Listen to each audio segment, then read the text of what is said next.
every politician and these central bankers, they're politicians. All they care about is an election's coming up in 2 years, 4 years. We just want to push this crisis beyond that election. We don't care how much worse we make it, as long as it's somebody else's problem and not ours, right? And that's all they're doing. And every time we kick the can down the road, we make the problem worse because it's more debt.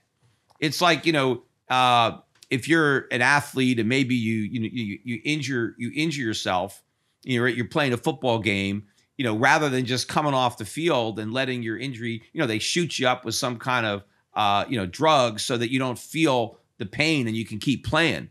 But then you're screwing yourself up more. You're creating an additional injury. The pain is supposed to be, hey, get off that foot or get off that leg. The pain is telling you that there's a problem. But if you numb the pain, then you just make the problem worse by ignoring it. That's what we do. We liquor everybody up or numb us up with cheap money. We cut interest rates. We print money instead of fixing the problems, right? The underlying problems. We allow the underlying problems to get worse.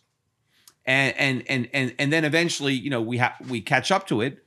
And, oh, my God, now what are we going to do, right? Oh, now we need to kick the can again. We need even more money printing. So they're just going to look at, if we raise interest rates right now, we're going to, set off this crisis. We're going to crash these banks. The economy is going to tank. So we can't do it. So we have to print more money. And then they're going to be surprised by the consequence. They're going to get a currency crisis, not because they want one. They don't want one.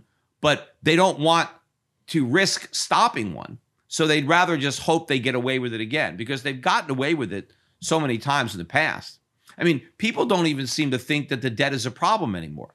I mean, years and years ago when the debt was a lot smaller. Remember Ross Perot when he ran and he was like, he made the deficit a big deal. I mean, the national debt was maybe $5 trillion back then.